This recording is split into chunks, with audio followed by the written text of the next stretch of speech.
चुगलखोर पड़ोसन। एक छोटे से गांव में गीता नाम की एक महिला रहती थी। वह अपने घर और परिवार का बहुत ध्यान रखती थी, लेकिन उसकी एक आदत थी, वह हर किसी की बातें इधर उधर फैलाने में बहुत रुचि रखती थी। गांव के लोग उसे चुगलखोर पड़ोसन कहने लगे थे, क्योंकि वह दूसरों के बारे में झूठी या बड़ा चढ़ाकर बातें बनाती थी, जिससे कई बार लोगों के बीच गलतफहमियां पैदा हो जाती थी। गीता की आदत से गांव परेशान। गीता के इस स्वभाव के कारण गांव में कई बार झगड़े हो चुके थे। एक दिन उसने अपनी पड़ोसी राधा के बारे में यह अफवाह फैला दी कि वह चोरी करती है। ये बात पूरे गांव में फैल गई और राधा को बहुत शर्मिंदगी महसूस हुई। राधा एक ईमानदार महिला थी, लेकिन गीता की झूठी बातों के कारण लोग उससे दूरी बनाने लगे।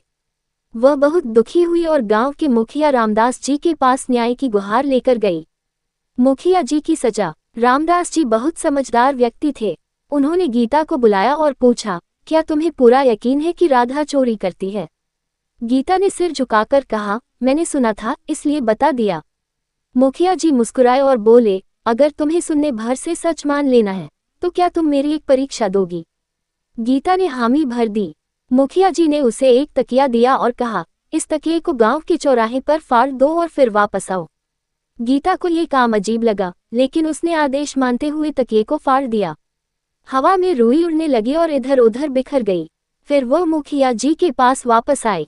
सबक सिखाने की योजना। मुखिया जी ने अब गीता से कहा, अब जाओ और उन सारी रुइयों को वापस इकट्ठा करके तकिए में भर दो। गीता चौंक गई और बोली, ये कैसे संभव है? हवा में उड़ चुकी रुई को मैं कैसे वापस ला सकती हूँ? मुखिया जी गंभीर स्वर में बोले, बिल्कुल वैसे ही जैसे तुम्हारी फैलाई गई झूठी बातें वापस नहीं आ सकती। एक बार जब तुमने किसी के बारे में अफवाह फैला दी तो वह हर जगह फैल जाती है। फिर चाहे तुम बाद में सच्चाई बताना भी चाहो, लोग उस झूठ को भूल नहीं पाते। गीता का पश्चाताप। गीता को